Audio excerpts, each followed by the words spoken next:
Good morning, everyone. Welcome to the UBC Learning Circle, hosted by the Center for Excellence in Indigenous Health.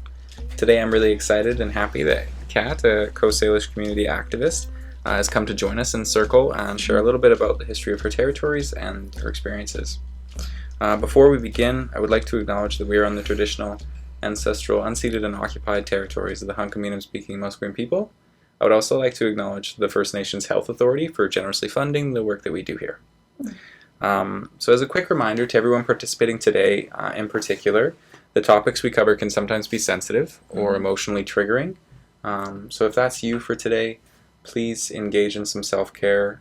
Have an elder or a friend or a counselor or a family member, whatever your support system is, please have it handy and ready to access whenever you need. So quick introductions for our team before we launch into it. My name is Cole. I'm from the Cowichan First Nation. And I'll be kind of facilitating the session today, so mostly just acting as a bounce board for you, Kat. Okay. Other Learning Circle team members in the room today, but off camera, are Cynthia, our production coordinator. So with that, I think I'll just turn the mic over to you, because that's what everybody's tuned in to listen to. Okay. While we start with some introductions, for those of us that didn't listen to the last session. To my relatives out there, I say hi, Siam. Amta Zukamawat. My Indian name is Zukamawat. And say hi, Tsapka. Siam Nasiya. To my relatives and my friends. We always start off our day with giving thanks to our Creator for this beautiful day. My Indian name is Zukamawat, and it comes from my great-great-great-grandmother, and that was her name, and she's from Musqueam. My name is Kat Norris, and I'm Coast Salish and Hawaiian Filipino. Nez Perce on my father's side. My mother was born on one of the Gulf Islands, Valdez Island, and her family all come from Valdez. And my father's father came from Nanaimo, and my father's mother, my grandmother, was full-blooded Nez Perce. Mm-hmm. Yeah. I live here in Vancouver. And yeah. Oh, there's my.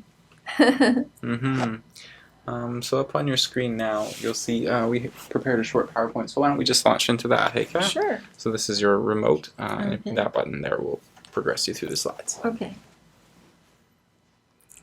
So my original presentation is called Without Reservation, A Survivor Story, because I'm very open to sharing my real experiences to help non-Indigenous people and those who never attended residential school to understand our people's experience, but also for my own people to try to be an example of someone who has experienced many similar experiences that people in my age range did, that you can move forward, you know, that you can succeed, that you can strive.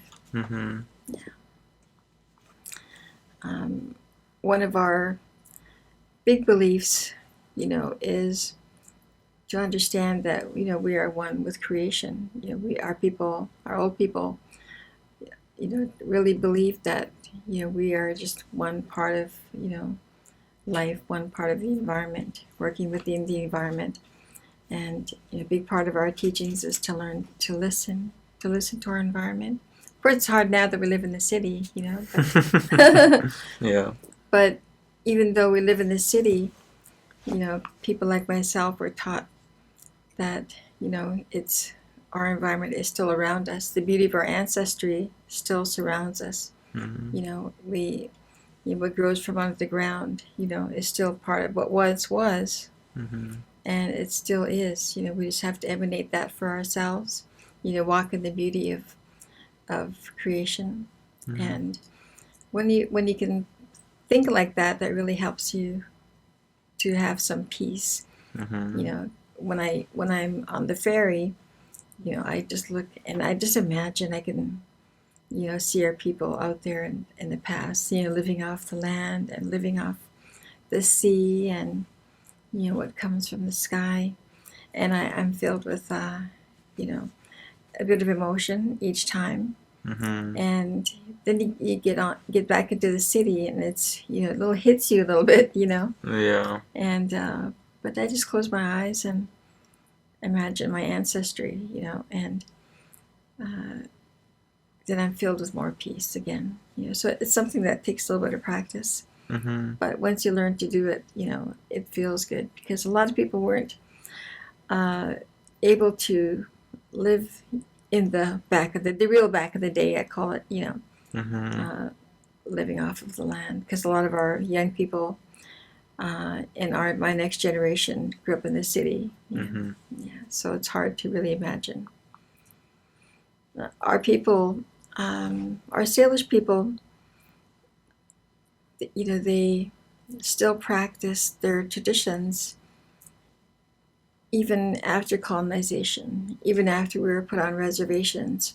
Our people, practiced our big house traditions, went underground, but continued. And so this is, you see, what's called the Potlatch, ceremonies that help to bring about strength and peace, that blessed ceremonies, that blessed namings, memorials, and so that's something that still happens today.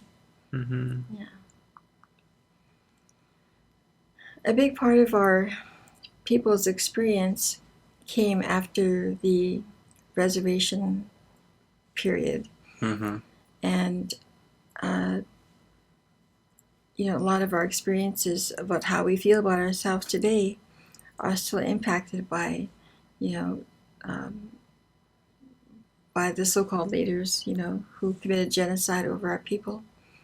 And, people can look back and research the things that they, instituted in legislation to put our people down, wanting to get rid of us, using words to control how society felt about our people, so that they could see us as non-human.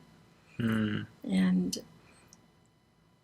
we have, a lot of people out there now, a lot of leaders, a lot of teachers, a lot of people who are working to help our own people understand what our experiences were, so that we could understand ourselves, because that's a big part of what we're all trying to do, is understand where we are as individual people. Mm-hmm. Because even if we haven't experienced residential school, a lot of our people are intergenerational, or they were brought up with their people, but they can still feel that same trace memories of what we experienced. Mm-hmm. Yeah. And genocide is a big word, that our people, have to accept as part of our reality, and it still happens today. And people talk about or accuse us of having free land, reservations were free land, not understanding that we were actually forced to move on to these reservations, because our land was so beautiful and was so vast. Trees were, bigger than this table, as big as this room, and the trees and the forests were the biggest commodity at the time, because, back in a lot of home countries, they were using up all of nature, using up all their resources. And when they came here, or so-called discovered Turtle Island, which is North America, the land was still intact, because our people lived with the land, lived within the environment. And we weren't nomadic, but we had homes in different places. We moved here, like in one area was a beautiful bay and fishing and hunting. And, seasonally we would move when it was time to do more harvesting. Yep. And allowing different areas to grow back again, and but then we had to move away into reservations, and especially down in the States, the killing off of our resources. And this is a big picture that you see on Facebook a lot, of a pile of bones, and these are buffalo. And they weren't killed for their fur or their meat, but they were slaughtered to starve out our people. And when you starve the people, our people are getting hungry, and they were forced to accept that they had to move on to the reservations. So that's part of our history of forced dependence. Because if you're on the reservation, you can't leave the reserve. Mm-hmm. Our men couldn't leave to go hunting. Our women couldn't leave to go harvesting. Mm-hmm. And if you're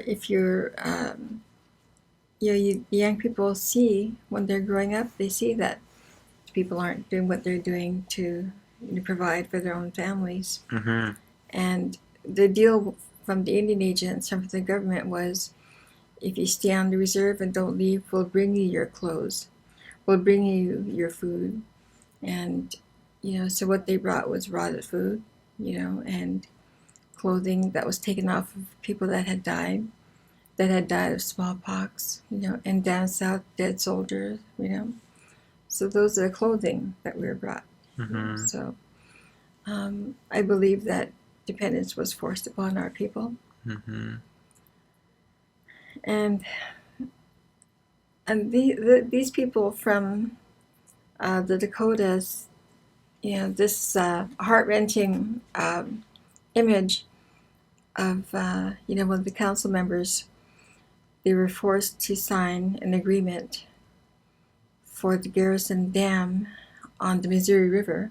Mm-hmm. And his family was threatened, and the people were threatened, with death if they didn't sign. Mm. So they were forced to sign. And the thing is, I think it was 60 years later, Obama agreed to give back some of their land, in the Sacagawas. So that was pretty cool. Mm. That agreeing that an injustice had been done. And it's part of how we lost a lot of our land. Was by being threatened. Mm-hmm. So yeah, that was a pretty sad experience. But I'm happy that the image was captured. Because it wasn't our choice to move off of our lands or give up a lot of our land. Mm-hmm. Mm-hmm.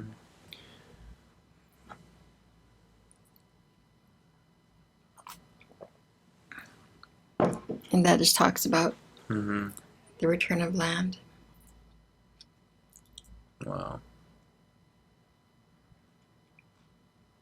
It's almost like there's like a history of exploitation here. Yeah. Mm-hmm. Yeah, that's the word. And all across what's now called North America, and the same things happen here, but they were more hidden Mm-hmm. than in the United States, because the media was, quite alive down south. And it's not only our people as well, indigenous peoples all across the world suffered from Certainly. exploitation, discrimination, genocide. Mm-hmm. That's the one thing that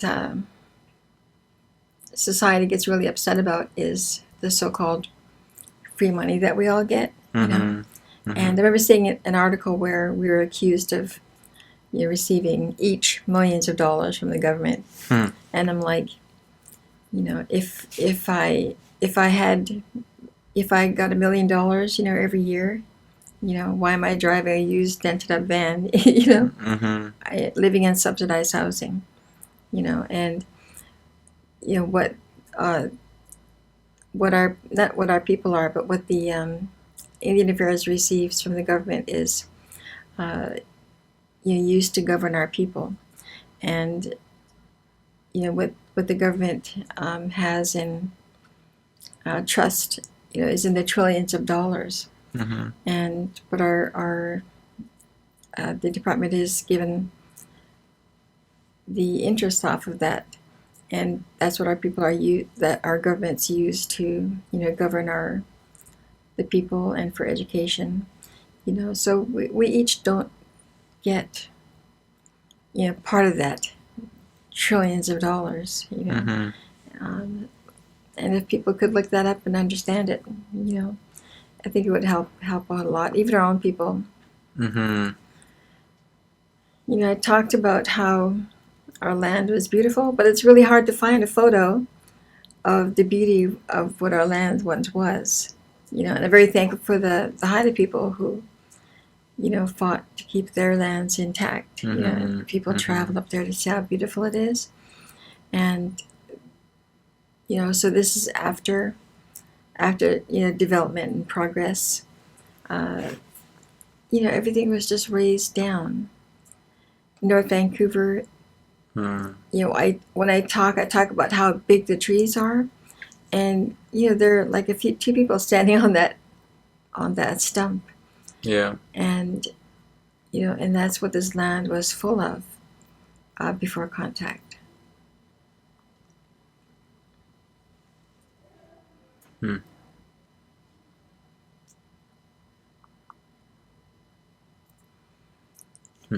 Yeah, so that's a good picture of how our people survived from the sea. We're very innovative, and my grandfather was a fisherman, and my mother used to travel with him, and as a baby I did as well. And whatever he caught, when he'd get back to the island, he would make sure that the older people were fed, and the families with kids were fed. It was shared out, and it's a big part of how we did live, and how a lot of our people still live. What we receive, we share. We share with those that are in need, and with those that need some support. We lived as a real community. We shared what we received. We helped each other. We lived autonomously, and no one was ever left without. And today, like for example, my mother called me the other day that one of the young men from our reserve who lives in Nanaimo, he caught a deer, so he brought her up. So I'm like, that's so cool. That's still happening today. Take care of our elders. Yeah. This is an image of a Salish delegation. When our lands were being taken away and our lands were being appropriated, and we were forced to move on to reservations, moved away from our beautiful lands onto lands that we couldn't really use.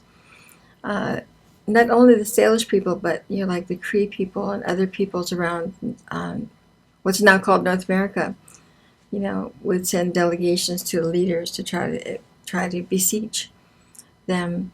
And our Salish delegation, a lot of our leaders went to the Queen, to beseech her, because she promised, to keep most of our land. She promised a lot of things to our people, and but of course it didn't work. We continued to lose lands. Legislations kept being instituted that more controlled our people, and it was all about taking away. This is a good example of the types of foods that we ate, and we still do today. And it's highly prized today, to get some dried fish. I like to think that our people were very productive and innovative. And that reminds me of my brother. I lost my brother 3 years ago, and he used to go up into Lillooet, and Lillooet, they're family to us, and very good friends, and he would help them with their fishing and with cutting and preserving and drying, and then he would get a share of that and come home. And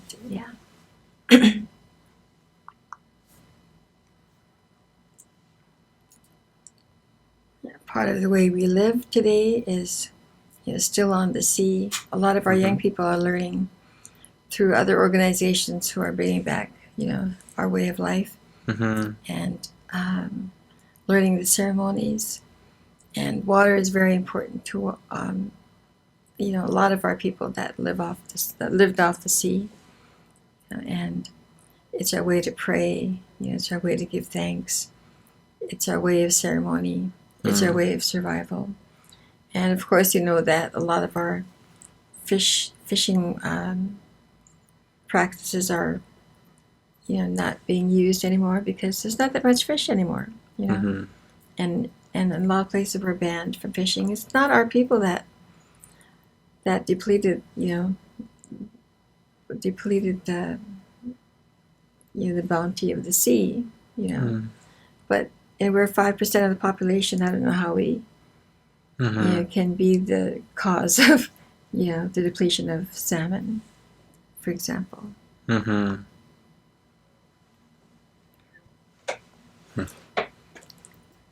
And I'm learning how to work with cedar and trying to, bring back when I work with it. I can just imagine, my grandmothers, on both sides, working with cedar, and down south they work with other, how do you say, materials, to make the hats and to make the clothing.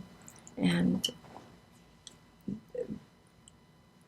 I'm very proud to be, learning how, what I didn't learn when I was a child, because when I was a child, we had moved to Vancouver to, get away from the residential school system. I attended Keeper Island Residential School, and along with my sister and my brothers. My mother and my father attended residential school as well, and they were of the time where they were heavily punished for speaking our language. And when we come home, we can hear my mother talking, on the phone to her family in our language, but she would never talk to us in our language. And a big part of that is similar to all of our people who were punished for speaking their language. They didn't want us to be punished. They didn't want us to suffer for, what really is just talking. Because if you think of little children just talking, they're being put into residential school, taken from their families. Sometimes they're just playing outside by the river, and a truck would pull up, and drag them off to residential school. And what a lot of people don't know is that men were paid, $5, $10, $20, a child to bring them into residential school. And the RCMP were also used to take our children and into the schools. And a lot of times parents didn't know what happened to the children. Today we have missing and murdered people of all walks of life. And we all watch the news and we're feeling for them, we're crying for them. But that's something that happened to our people because they're indigenous. So you can imagine these parents, thousands of parents not knowing where their children are. And that pain still carries on today. And that pain of loss of our children, is handed down through generations, because we can all feel that pain. And, I can only feel the highest respect for a lot of our elders, carrying the pain, but carrying on the strength, the quiet strength, that dignity. And trying to carry on, their teachings and taking care of their grandchildren, so. And a big part of what they're doing, a lot of our elders are either learning or teaching how to knit Cowichan sweaters, how to make cedar hats and headbands. So. And I love the spindle world. That's very Salish. And there's a picture of a cedar tree in the background. The cedar tree was used, of course, for canoes, for housing, and but also for its medicine. So there's a beautiful story that was written down in our Hokkaido language from the island, and in the translation, my uncle Robert Guerin from Musqueam, he translated the story, and in the story, a grandfather is talking to his grandson, and he calls his grandson my beautiful, my beautiful, my grandson. My love for you is great, he says, and that he's very thankful that he's here. And he talks about your father, my son, suffered greatly for you. Your father, my son, who ran for 4 days, got up early in the morning when it's cold, and had to run for 4 days, and being hit with Cedar, and your father cried, but it wasn't crying for you. So what he was doing was sharing part of our teachings for this baby, that when one of the teachings is when your child is born, or before your child is born, the men have to prepare, get their body strong, and because they have to be strong to provide for the family. And the women also go through teachings as well through pregnancy, about how to be strong, have good character, have good thoughts. And if you want your baby to be mad and crying, you go ahead and be mad. You go ahead and cry, and just teach about what to eat, what not to eat. I was visited 4 times by my in-laws, and I was given the teachings. I didn't know I was being given the teachings, but they'd come by and they'd call me to put tea on, and would start talking to me about what they were taught. They didn't tell me what to do, because of course, being human, I'd be like, feeling a little bit pay out, but by the 4th time that they came, I already know what to do. And that's part of our oral teachings, is you don't just tell someone once, you share again, and you share again in different ways. And that's how my mother brought me up as well.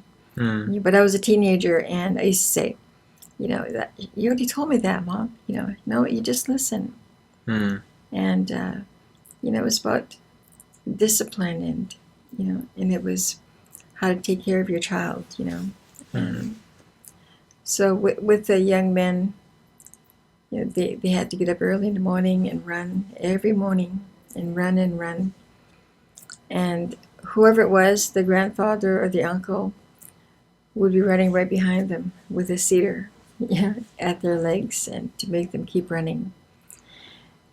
And then when the child is born, the fathers are taught you have to sleep on the floor. You can't sleep with the mother and the baby. And when I talk about this at a treatment center at St. Leland that I work at, the young fellows are like, "What? Sleep on the floor?" And I said, "Yeah, that's part of the teachings. Is because if you sleep on the floor, you're a little bit uncomfortable, but it's keeping you strong.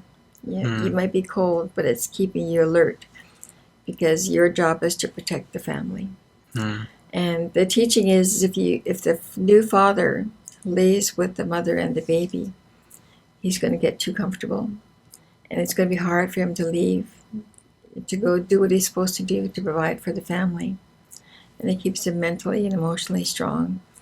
And he's already gone through a lot of the teachings and the talks by his grandfather, his uncle. And it continues on. And there are more ceremonies that after the baby is born, protection ceremonies, and gifts that you give to the child. And in our way, the gifts are, like emanations, I call it. My grandfather did the protection ceremonies for me. The first big wind, the first snow, the first time the day we go out fishing, the first big rain, and the first day of when they know it's summertime, and lift me down to the snow 4 times and introduce me to our Creator in the snow. This is my granddaughter. Says my name. I ask you to protect her, to always watch out for her, and always show her the way home. So and did that with different materials over time. Metal or an axe for protection. Mm-hmm. And my gift from my grandfather was people will know you. People will know you, and you will have the right words to say. So I try to talk to parents, and to grandparents. You can give your child these gifts. You don't have to be a toy, Mm-hmm. But it could be your time and your words and your gift that you emanate to this child, And a lot of our teachings like this were taken away, by the reservation system, by the residential school system. At the reservation level, people didn't know that we weren't allowed to leave, that Mm-hmm. we had to have a pass, and eventually we had to pass. This pass system was supposed to be temporary, after the Riel rebellion, to keep people on reserves, but it carried on for another 60 years until someone realized that it's actually not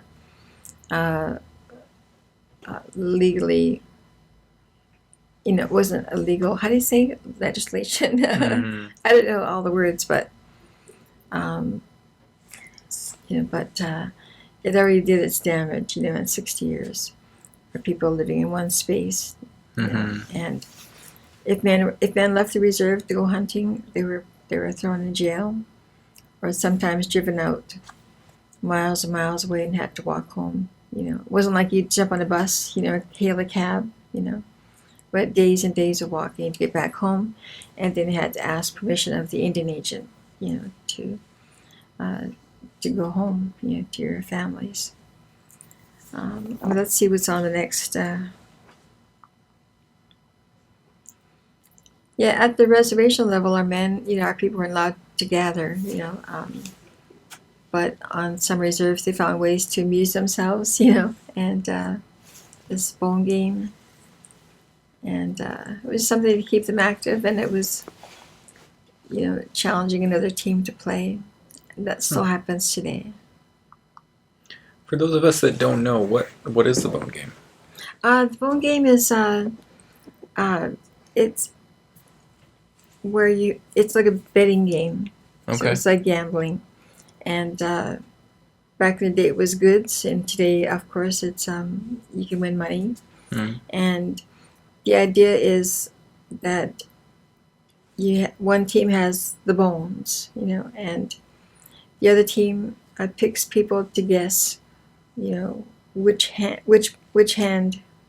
the bone is, and they also use sticks to keep points. Mm. And then once, like say my team loses all my sticks, I have to hand everything, the bones over, and the other team gets to play.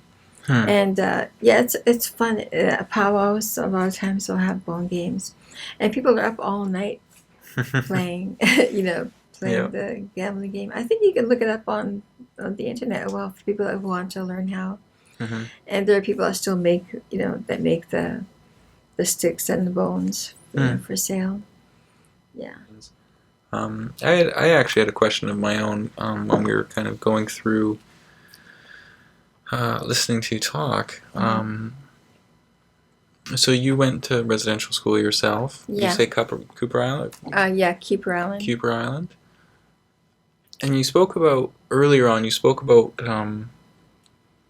kind of connecting with the land and connecting with your ancestors to make you feel more at peace, at ease. Mm-hmm. How long did it take for you to do that? I know we all have family members, myself, I'm a direct descendant of residential school survivors, and for some people, that may be difficult to do. To speaking of a great aunt of mine, she has a really hard time connecting with her indigeneity. So my first question would be, how long did it take for you to kind of move past that point and reclaim your identity as it relates to you and to your people, and not to like the colonial system that put it there? And secondly, what would be your words of advice for somebody just kind of starting on that journey of moving forward? Yeah, I think that what I have to do then is, I grew up on Nanny's Reserve. I come from the day of, I'm lucky enough to come from the day of packing water, helping to get kindling for the wood stove, and, I come from a time of freedom, being able to play outside until it got dark, Mother, we would be up in the woods. We called it our forest. We could play and play, and I was the oldest sister, and could run down, run down home and get some water, and my mother would be always cooking, and we had like so much freedom, and and we felt safe, and and by our fathers and uncles, they'd go hunting and fishing, and but then we ended up in residential school, and my mother and my stepfather, they didn't want us to go, from what I understand, but at the time I was born, it was 1955. I don't even know what year now. But it was in the 60s. It was still the law that we had to go. Once you're a certain age, kids all had to go to residential school. And I remember on that night that we got to the school, it was in the middle of the night, and it was quiet. All the kids were sleeping, and they brought us in. They gave us apples and crackers and a piece of cheese, I remember. And they were signing papers, and then they took my brothers away. And I said, no, they stay with me. I said, because I was the big sister. I thought we could all be together. And so I remember holding their hands, and it was a nun that was taking them away. And she goes, no, they're coming with me.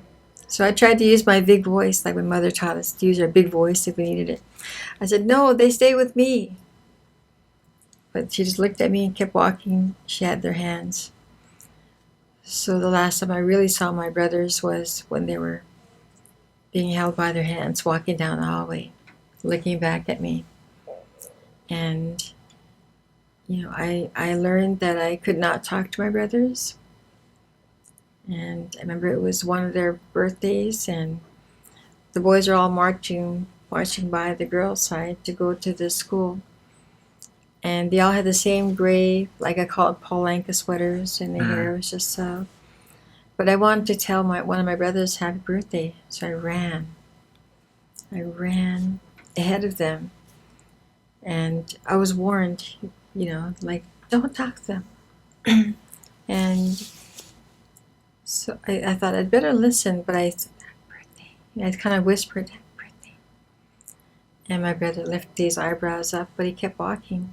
They already knew that they couldn't talk to me. And, I got a big punishment for that.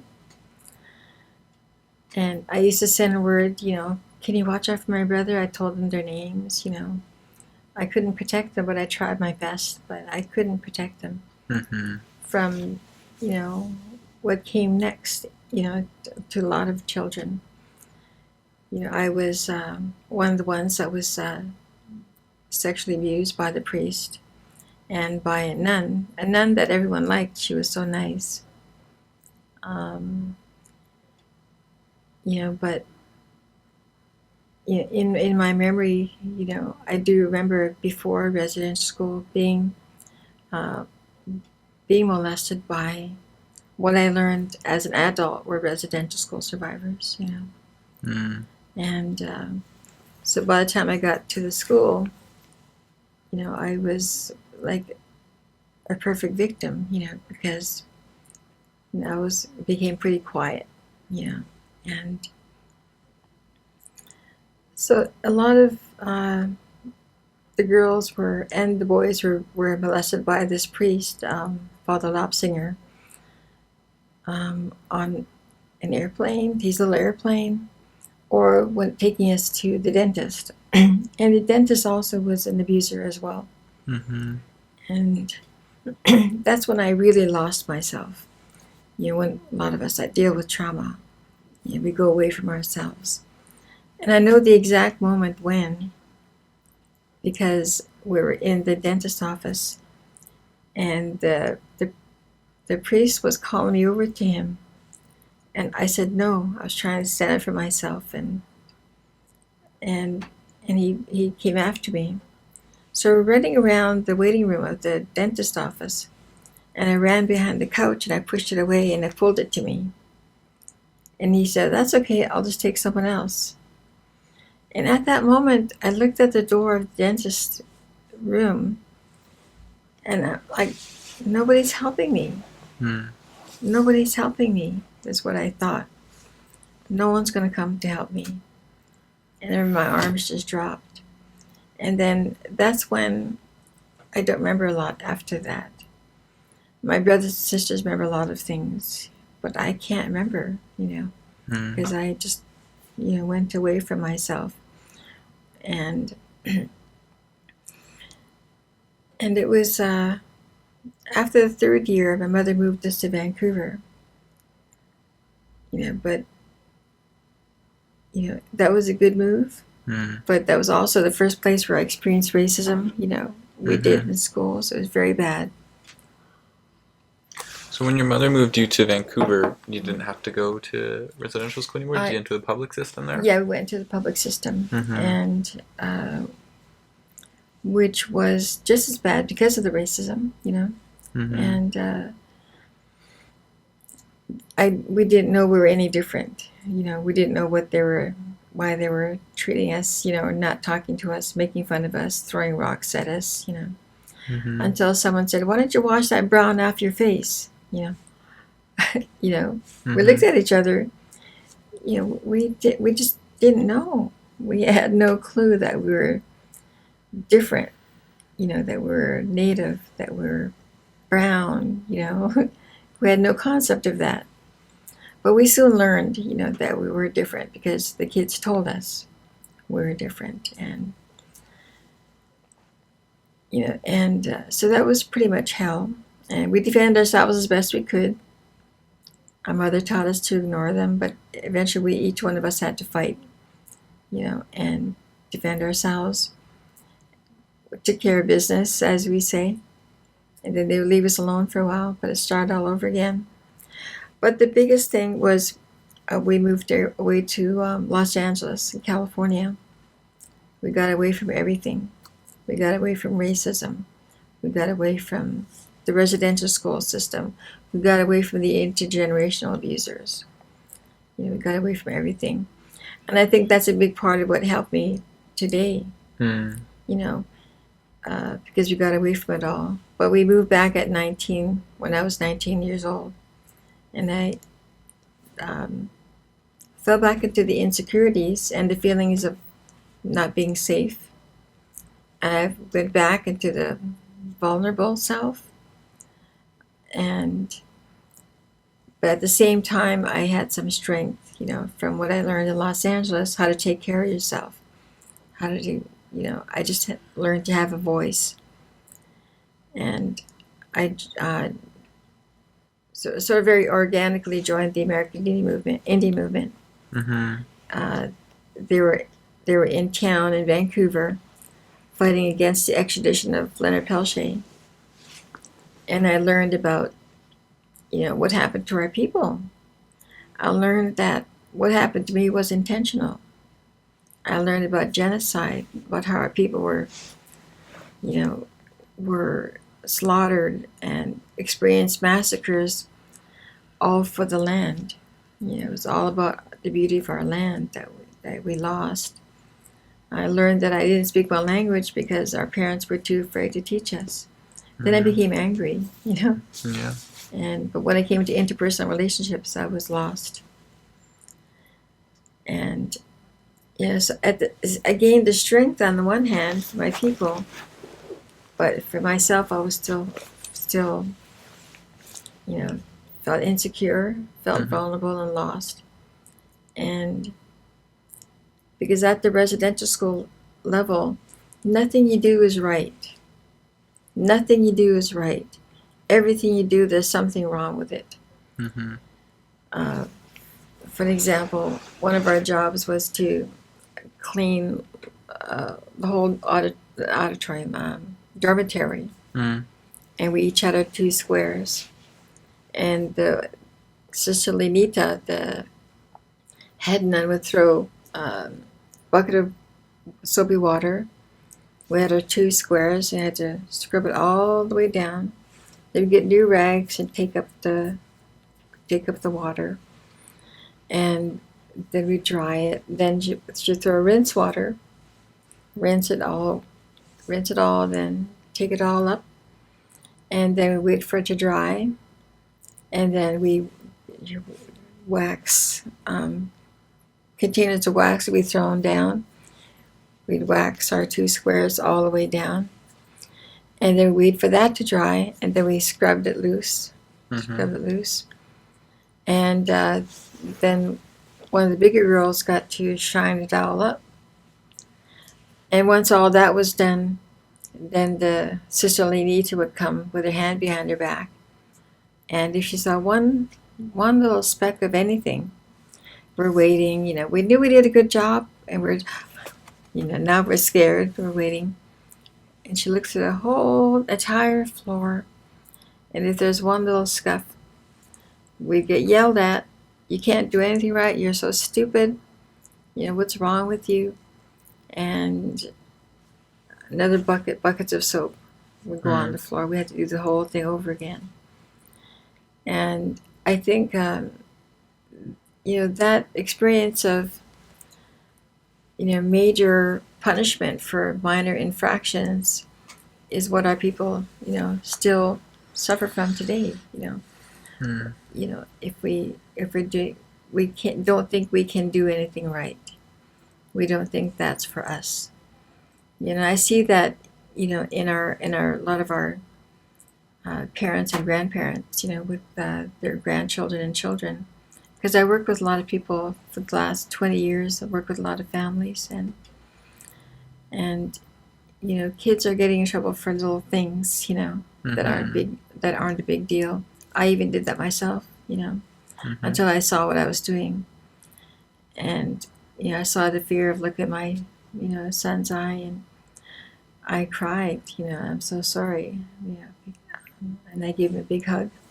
And I determined never to do that again, but at least I saw it, But I'm kind of one of the lucky ones that, number one, we got away. Number two, I started to get help for myself.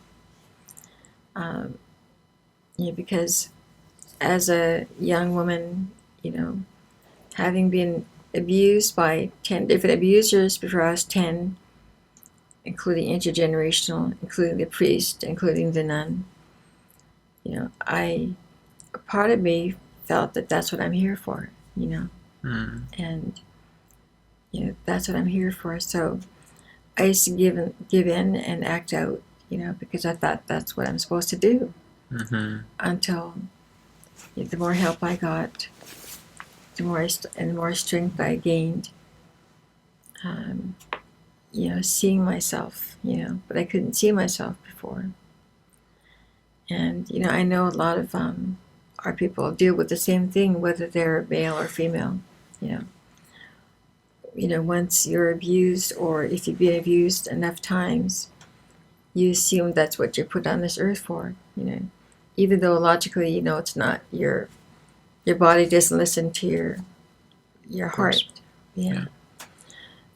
So, how I started getting help for myself was, I suffered from panic attacks, as a young mother, a lot of my insecurities were around parenting, my parenting skills. And because if you even if you went to like 1 year to residential school as a child, what you're ingrained with is you can't do anything right because it's ingrained into your head. They bring all the kids down if kids are talking in the dorm room at night, and they lecture all of us, and we're all punished, and we have to watch, family or friends getting punished, and they're yelling at us, about what they did, making us angry at them too. So we went through a lot of psychological and emotional manipulation and brainwashing in those schools. And so when I became a parent, I kept doubting my own self, doubting myself as a parent. And so I think that's part of why I suffered my first panic attack. I ended up in emergency 4 different times because I thought there was something wrong with my brain. I thought someone put something in my drink. I didn't understand because back then no one was really talking about, anxiety, social anxiety, panic attacks, anxiety disorder. And finally I went to go see my doctor, Dr. Dorothy McWaters. I love to this day. Because I went to go talk to her, and there's something wrong with my brain. And she asked me why. So I told her what happens. It feels like I'm on an LSD trip, I said, and I didn't take LSD, and I did when I was a child, when I was young, but so she asked me questions. Asked me, how's my mom? How's your son? How's work? And so I started talking, but I'm wondering why she asked me about work. There's something wrong with my brain. And so she kept asking me questions. So I'm answering, and she'd tell me, no, just answer my question. So I'd answer her question. And the next thing you know, I'm starting to cry. I'm talking about, my life. And as I'm talking about my life with her, I'm like, why am I talking about my life with her? Next thing you know, I'm down this high. And things are happening to me. And it was through extended family. And I remember the people. And this is what's happening to me. And I'm crying. And so as a residential school survivor, or an intergenerational survivor of someone who attended residential school, you're taught not to cry. You don't cry, you get in more trouble. You're taught not to tell. You get more in trouble if you tell. So here I am telling, and I'm crying, so I'm apologizing, but I really trust her so much, and I'm just focused on listening to her, telling me what to do, and I'm talking. So by the time I'm finished, I just, I felt spent. I was spent. I let out everything that ever happened to me. And she let me calm down. And she told me that I'm okay again. And she goes, Kathy, have you ever thought of seeing a good counselor? And I said, no, I'm not crazy. I was really upset. Yeah. And because way back then, I thought only people that were crazy saw counselors. And she goes, Kathy, no, a good counselor will help you. What we did just now, they'll help you open up and talk. And you need to talk to get things out in order to get help for yourself. If you don't talk and hold things in, after a while your body wants to get rid of it. That's what your panic is happening. That's what your panic is about. Your body's trying to get rid of things it doesn't need anymore. So you would say that going to counseling, seeking out therapy was a really kind of instrumental step for you in moving past a lot of that stuff? Or Yeah, it was very moving forward? Yeah, moving forward. Yeah. Because otherwise I would just be stuck in the same place, you know. And I eventually probably would have had that first drink because I would get so in such a panic. I would be making noise, you know. Oh, you know, I was so scared. Yeah. And I couldn't handle it. And I was allowed a doctor to give me half a Valium because I was so scared of pills or anything. But I was making such noise, loud noise. I was so scared and I couldn't calm down, even though he was talking with me, that I said, okay, okay. And so he gave me half a Valium. By the time I got to the cab, you know, I was sleeping. And my sister had to help me in the house. And but when I woke up, I felt so calm, you know. So that was a good thing. But also, it was a good thing I was afraid of them because I didn't keep taking them, you know. Yeah. Where a lot of our people to hide from this pain or the panic, you know, or the trauma, you know, they use alcohol or drugs, you know, whereas I was ready to take that first drink because I needed to calm down, you know. But I never did because a lot of my negative experience, you know, happened with alcohol, you know, in the house or, you know, so I didn't want to go that route. And I didn't want my children to grow up with, you know, with alcohol. Yeah. And so I really encourage people to, even kids, when I work with kids, I do a lot of kids groups in kindergarten, elementary. You know, I teach power dancing and singing, but I also do groups where they ask me to talk. And so I can go into a lot of classrooms right now and share a song, you know, but I'll ask them just to see if they remember. I'll ask them, so if someone's bugging you, if you're being bullied, if you're feeling sad, what do? Talk to someone, you know. So I'm trying to pass on that message early, you know. Yeah. Kids need to know that early, that to talk to somebody and not hold things in, you know. A lot of us in my generation, we didn't know to tell our kids that until they're older, Yeah. you know, and by then they're already holding things in, you know, and struggling. And, you know, a lot of things that are organic or that are natural that we do with children and families are things that we had to learn, you know, and learning how to parent appropriately and positively, talk with our children was a big struggle because we weren't talked to at the residential school. You know, intergenerational parents were never talked to. We only talked to us, you're told to do something, you know. As a young parent, I saw a lot of non-Indigenous parents talking with their children. And I'm like, you know, they're talking to them like they're adults. Or, okay, I'll say Johnny, you know. Okay, look at the menu. See, we have hamburgers, and they name off the different things. So which one do you want? In the meantime, when I go with my kids, okay, I'll order for them and let's go sit down now, you know. Yeah. And, you know, so I had to seek counseling about parenting as well. Yeah. But I really encourage people to get help and just to start talking. A great counselor once asked me when I was worried about my children, he said, you know, do you talk to your children about your day? And I said, excuse me? Do you talk to your children about your day? You said that you have trouble talking with your kids because they're quite young. Because I had told them I could talk all day with a friend, and I try to talk with my kids. I know it's a sort of a generalized, you know, issue, but for a lot of us it seems bigger. And, well, if you don't talk to your children about your day, how are they going to learn, you know, to talk to you? Oh, yeah. You know.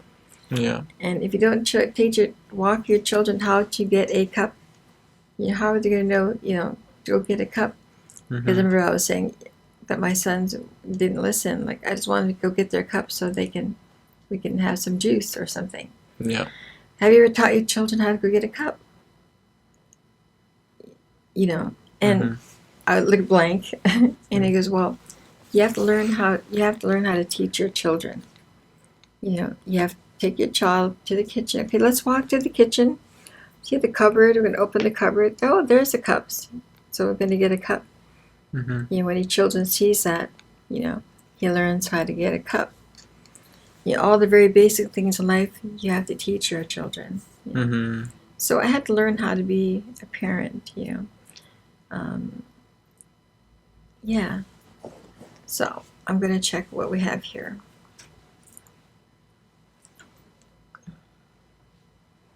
A big part of why we changed the name of the school, McDonald School, was because of what he did to our people. And I invite people to look up Sir John A. Macdonald and First Nations or Native people. Mm. Yeah, we were allowed to gather. It was against the law. There's the residential school that I attended, Cooper Island. Mm. Scary place. St. Michael's. That's another school. It looks so scary just looking at it. Mm-hmm.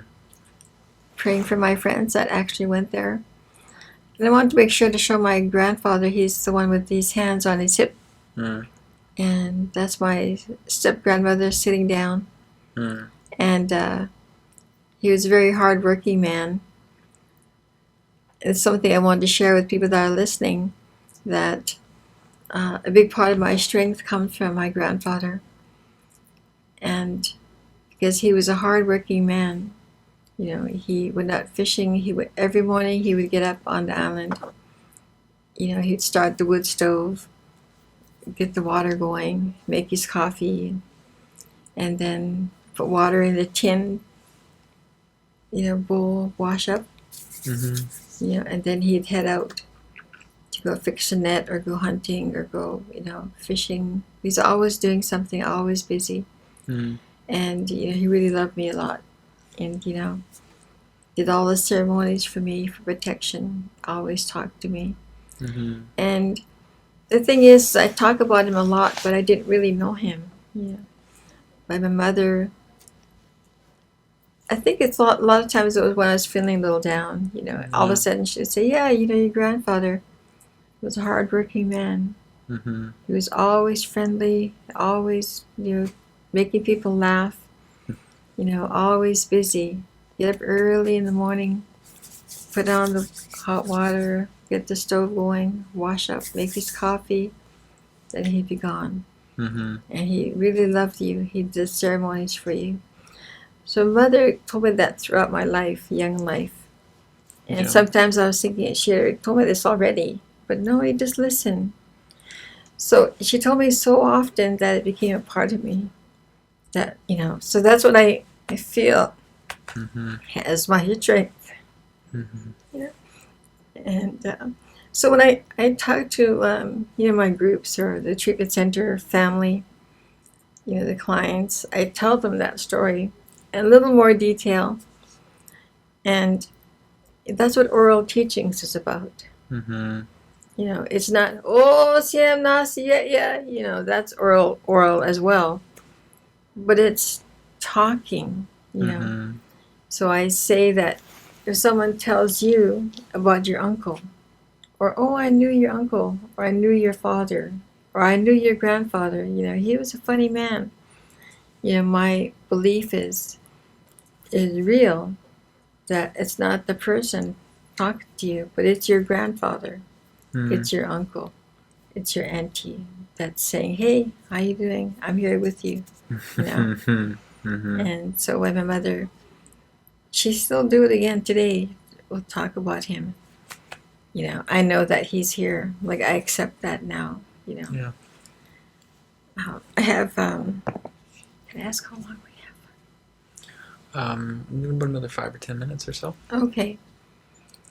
So, yeah, I pulled this picture up. I can't read what I wrote, but, Mm-hmm. you know, just sharing that when we deal with trauma, Mm-hmm. or we've experienced trauma, you know, it impacts, it changes our brain, our way of thinking. We all know that. Yeah. But this visual is very, you know, is awesome, because what's in our brain, you know, affects our body, affects our heart. Mm-hmm. And, you know, it's why we deal with anxiety, because our abuses are, you know, inside of our brain. But, you know, what I started doing with counseling was once I got the counseling, I decided to go back to school, and I did things to help myself to retrain my brain. I went back to school. I took the psychologies, sociologies. At Langara College, I got a 4.26 GPA. Woohoo! And I didn't know that I had a brain. But I couldn't feel it. I couldn't feel like I had this 4 point. Like people were like, "Wow," but I couldn't accept it because as a young age at this residential school, when you're not given acknowledgments, you don't, and you're always just put down. You're thinking about what did I do wrong? Yeah. Yeah, and so my grades are so good that my counselor at the school and the coordinator for the program, Charlotte Hannah, encouraged me to keep going. And I didn't think I could do it. I'm too old.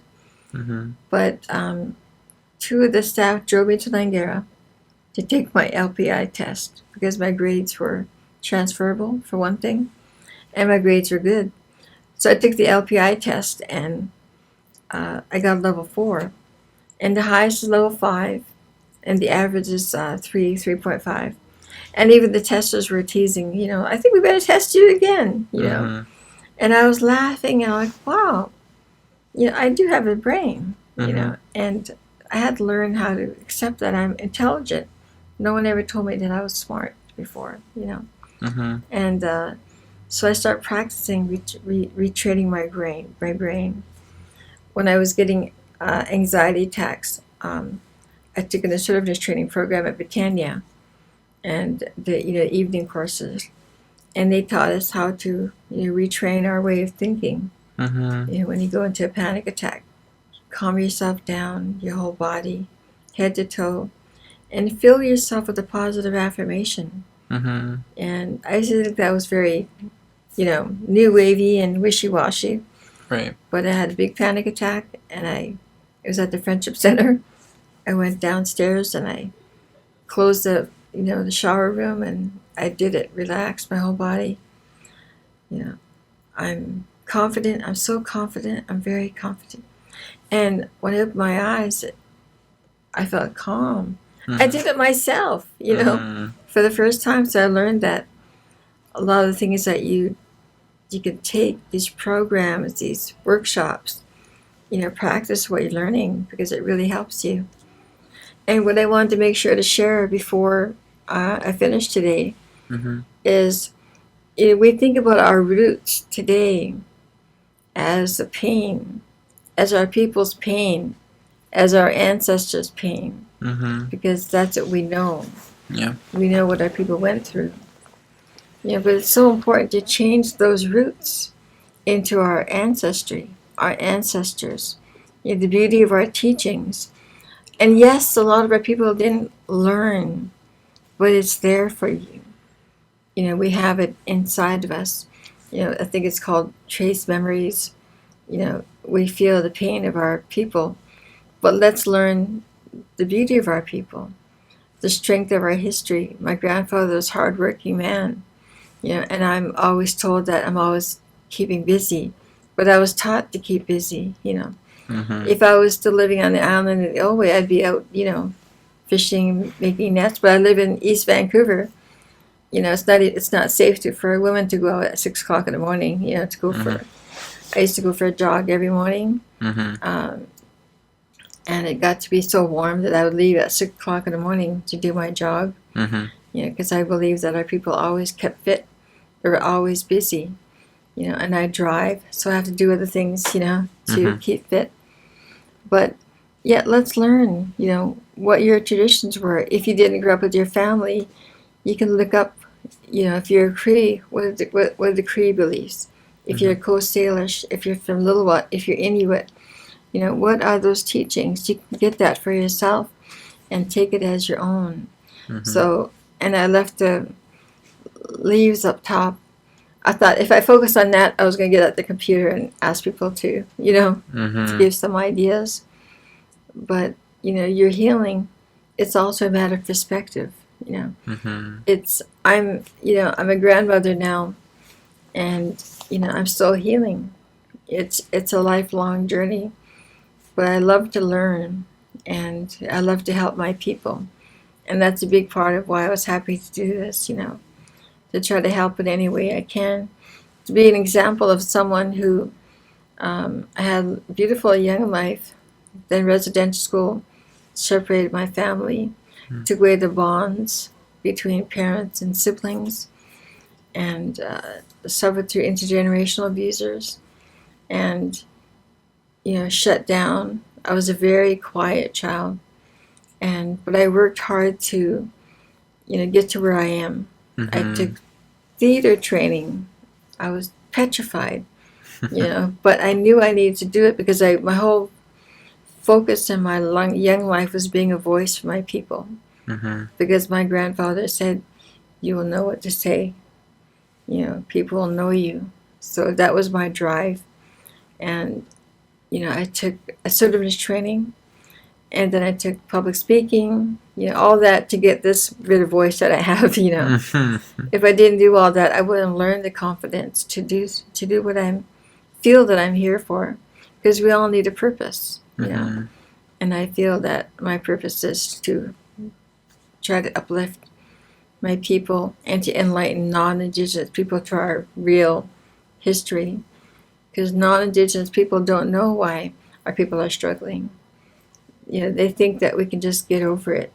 But if me, Kat Norris, at 64 years old, pension next year, woohoo! If I still struggle and I got help for myself, I got away to another country to get away from all of it. If I took all this training, if I got a lot of counseling and therapy, I'm still going.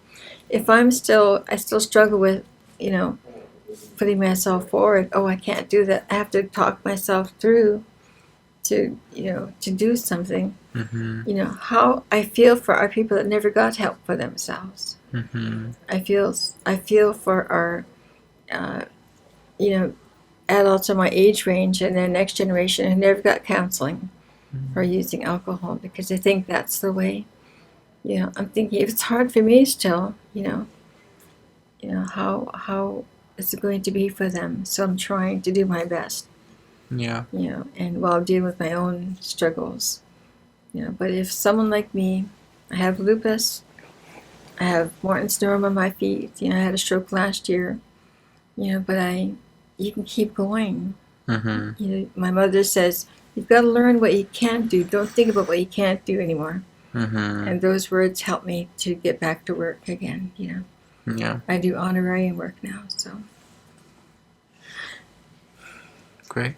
Okay, so I'll just go flash through. Sure. My brothers got their Indian names. Our Salish traditions are strong. A lot of impacts. And abuse is still happening today. We have to teach our children and our women and our young men to speak out. Salish canoe racing is strong. Our waves are very strong. I organize the 8,000 drums ceremony, and our songs are our medicine. And I have a lot of the stories around that too, but how I learned that's real. And today, what makes me feel good is giving back to the community, and not only myself, but I just offer the venue and the date and time, and so many people come to help out because that's our way. It's our way in the modern day of feeding the people, by giving back. Because it's cost how many thousands of dollars for a boat, and rods are expensive, and, I can't go out fishing to provide for my people, so I do it in any way that I can. So this is what takes me through. I can and I will. That's just from a meme I found on Facebook or somewhere. And now that'll be my tattoo if I ever get a tattoo. And I do a lot of what I do in memory of my brother Jim. This is him at residential school. We lost him 3 years ago. And how I deal with the pain is by organizing events. January 26th is in honor of our brothers. And And my big focus is helping our men, because I see how our men are suffering and being blamed and being shot down and being controlled and manipulated, that they are less than. But our men were young boys too, who suffered at residential school, who suffered intergenerational abuse. And I really believe that our men getting help for themselves will eventually help all, because they have a voice, and it's okay for them to have a voice. It's okay for them to stand up for themselves. But in today's world, when a man stands up for himself, he's called down as a manipulator and abuser. But they're human beings too, and men were children once. So that's my next step before I leave this earth, is to encourage our men to, be strong. That masculinity is okay, but it's a matter of balancing it so that men can be masculine or feminine, and women can be feminine or masculine. But it's all okay. We need to accept each other, as we are, work together. That's a big goal that I want to leave. Yeah. Right. Awesome. Thank you so much for coming on and sharing with us today.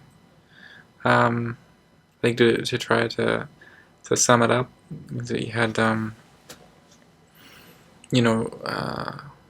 experiences that many of our people have had, and you move through it by engaging in counseling and engaging with your community and your family, giving back and trying to get back to those reciprocal roots. The nature of our lives as Indigenous people is to live in community, and it sounds like that's the way that you've managed to move forward and continue to do so. So thank you so much again for sharing your experiences. I really appreciate it. I felt like I learned a lot. I don't think I said more than 6 words over the course of an hour. I was so captivated. Our brief learning circle plug here at the end. We have a few events coming up in January and then in February. So for the rest of January, we're going to have a decolonizing consent event later on the 23rd. We have some physiotherapists come and chat to us about kind of what it means to be a physiotherapist in community and how you can do it as well. And then we're going to have on the 21st, we have some guests join us from the north to talk about food security and sovereignty in their communities. Again, Kat, I can't thank you enough for your time. Thank you so much. And to everyone else, I apologize for the late start today, but I hope that you enjoyed our session. Until next time, take care. Yeah, with.